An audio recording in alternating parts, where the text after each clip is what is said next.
welcome to the Source Material Comics Podcast. 11 issues of Swamp Thing. Mark Radlish thought it would be a good idea to jump in to Scott Snyder's new 52 rendition of Swamp Thing. I'm going to tell you, Scott Snyder, I don't mind him. We know him from Batman. He's wrote Batman for quite a while. These first 11 issues of Swamp Thing released in 2011. Like I said, written by Scott Snyder. Art's all over the place, like Victor Ibanez, Yannick Paquette, I think, did most of these issues. Marco Rudy is also a penciler in most of these. That's going to be your art style. It kind of varies every once in a while throughout these issues. In the heart of the Louisiana bayou, amidst the tranquility of a life building homes, Alec Holland sought solace in anonymity, concealing his past intertwined with the mysterious Swamp Thing. Once a brilliant scientist, his tragic demise during swamp experiments birthed a duplicate, a new Swamp Thing, crafted by the enigmatic Parliament of Trees. Returned to life as his former self, Alec's serenity shattered when unnatural calamities unfurled across the globe, beckoning Superman to investigate their cause. Reluctant to reprise his role as the Swamp Thing, Alec sought refuge in a mundane existence, only to be ensnared by the encroaching malevolence of Seth, an avatar of the Rot, propagating death worldwide. Despite his protests, destiny wove its tangled web, drawing Alec back into the fray. As the Rot sought his demise, an unexpected savior emerged, Abigail Arcane, an old ally whose ties to the Rot hinted at impending discord between the primal forces. Their journey traversed perilous landscapes and encountered William Arcane, tainted by the Rot's influence, wielding death as a weapon. In a harrowing confrontation, Alec reluctantly embraced his link to the Green, unveiling dormant powers to thwart William's onslaught, momentarily subduing the burgeoning darkness within him. Amidst the Brazilian jungle, the Rot's agents threatened the Parliament of Trees, tilting the balance in favor of decay. The skirmish culminated in William's vile transformation of Abigail, a grotesque manifestation strengthened by the Rot. Alec's desperate bid to save her spiraled into a chaotic struggle, forcing a heart-wrenching retreat as Alec sought aid from the Parliament.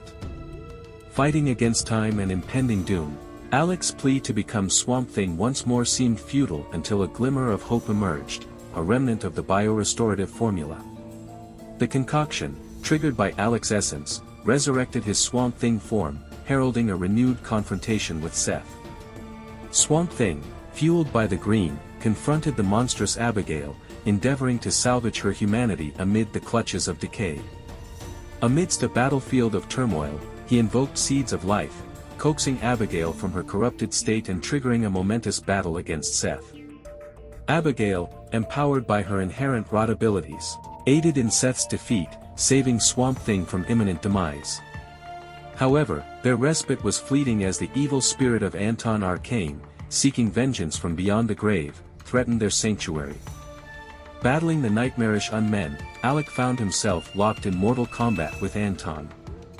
In a pivotal moment, Abigail's intervention again turned the tide, gravely injuring Anton but foreshadowing his ominous vow of future retribution.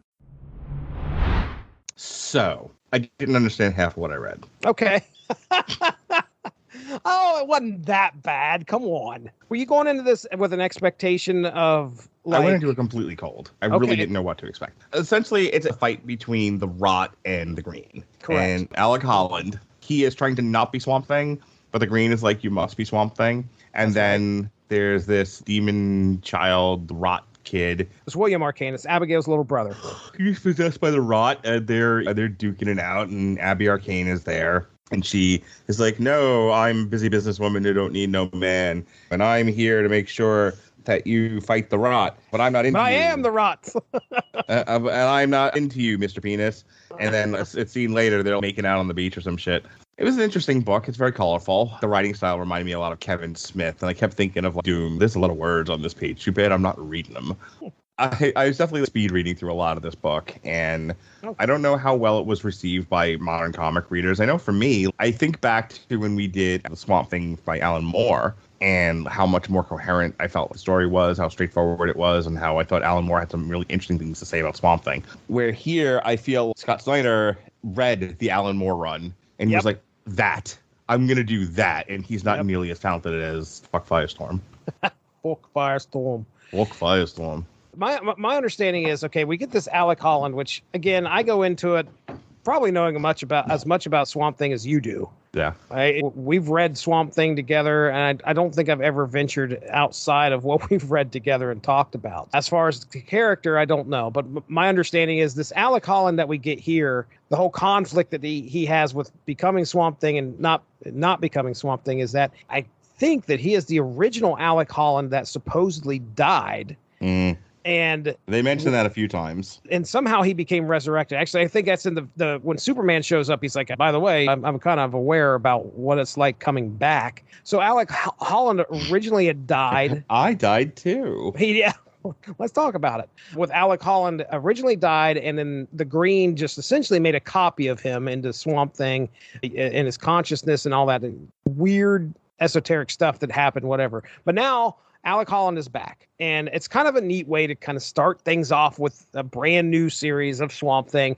We got Alec Holland, who may or may not be Swamp Thing. He's resistant to it. He's resistant to the hero's call, Mark Radlich. Mm-hmm. And it's interesting because at one point, the Green, or the Parliament of Trees, I should say, which are the avatar of the Green, I guess, comes together and they're like, you need to become the avatar. You need to become the Swamp Thing. And he's like, no, I don't want to do it.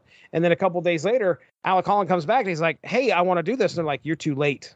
And there's a real sense of, oh shit, he done screwed the pooch. He's not going to get to become the Swamp Thing, but through some ingenuity and the biorestorative formula, he's able to recover and become the Swamp Thing and actually fight the evil avatar Seth of the Rot, along with William Arcane. And he also gets to rescue Abigail, after she was transformed into something scary. For 11 issues, really all we get is just this big back and forth battle between the Green and the Rot. I think the thing that stood out to me the most is the horrific art. Now, I'm not saying that the art was bad. I'm just saying it was... Oh, it's definitely like that has a horror motif to it. Oh, does it ever? It's body horror all over.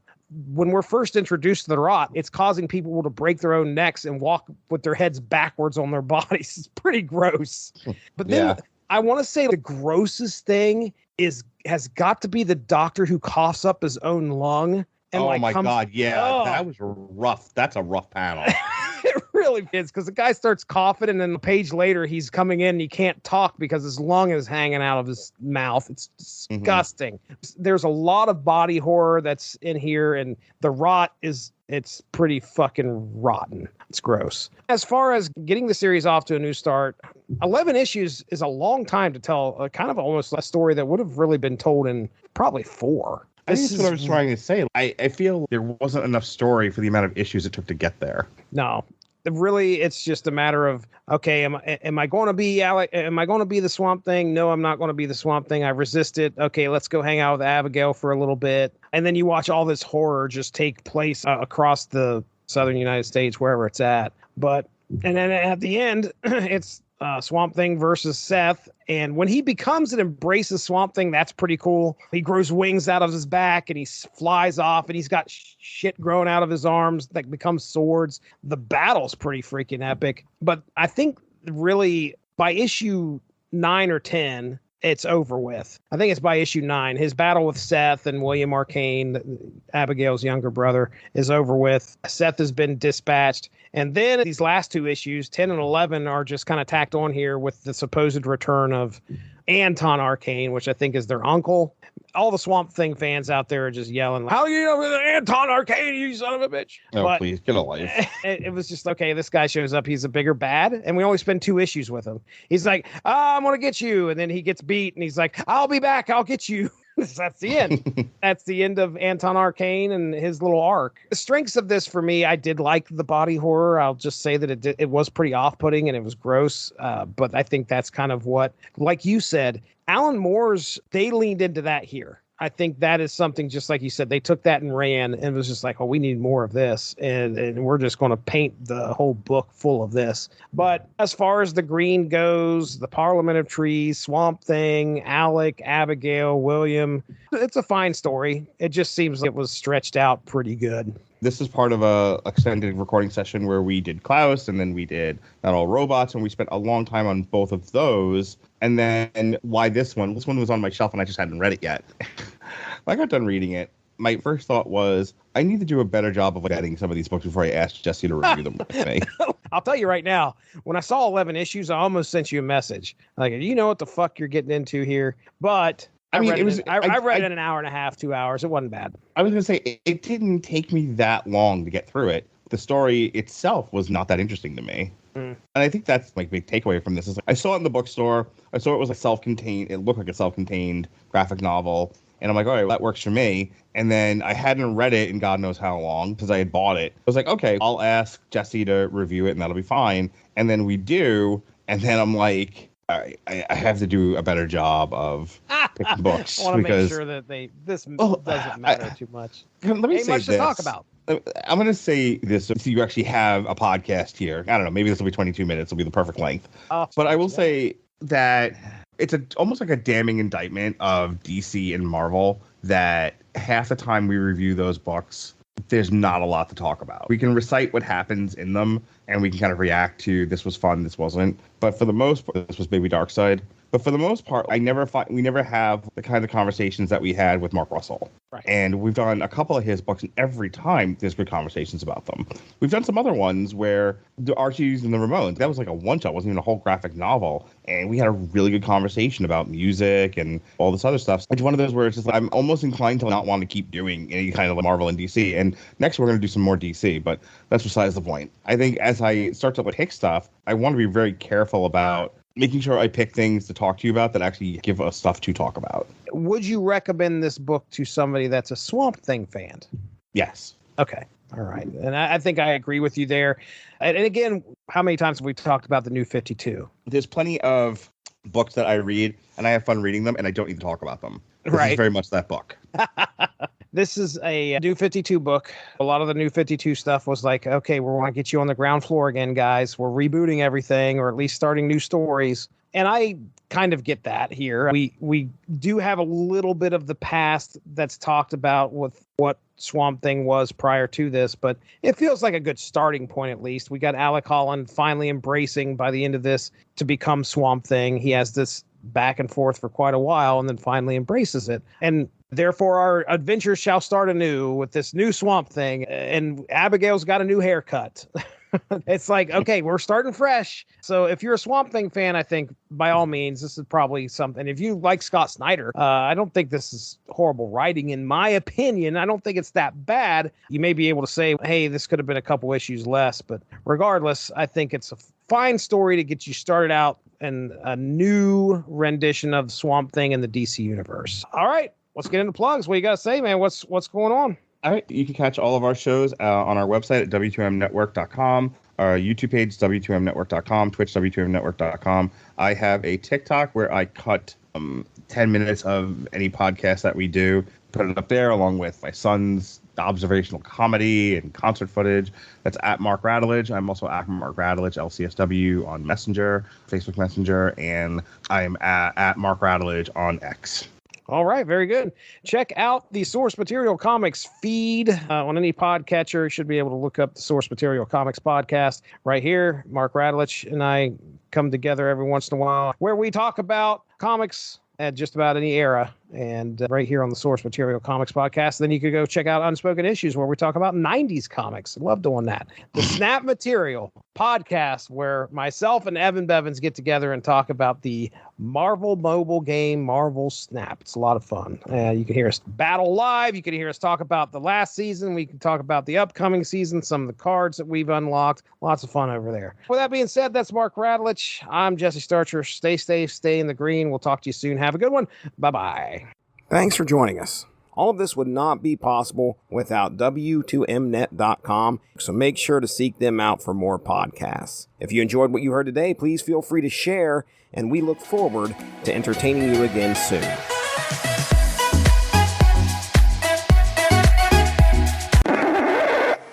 I'm telling you, man, this fucking Swamp Thing book, I don't have a lot to say. This was not a good pick. I can't even make a joke about the green. I'm trying, but I can't. Jesse starts to smokes the green. That's a good one. I'd go Paging Dr. Green Thumb. rounding up greenbacks. There we go. I know, it's serious. Listen, will an artificial intelligence do a podcast with you where it just randomly breaks out into song? That hasn't happened yet. I will tell You know what it happened with Mocky. Mocky Mock That's right. and his funky bunch. Your girlfriend, Naked Mock. He will break out into a song. OpenAI is in the process of imploding. There's one guy that's working there trying to keep the servers up. It's not looking good. Oh my god, I can't wait for you to fucking break up with all your friends. I don't care anymore. Everybody is just second to artificial intelligence right now. I'm with you. And when I say come together, I'm not saying Right now, over me. Straight, we did not synchronize ejaculation. I wish. It's fucking getting late. Alan Parsons. Alec Holland. That's the one. And then, of course, the Snap Material Comics podcast. Snap Material Podcast, where fucking shit.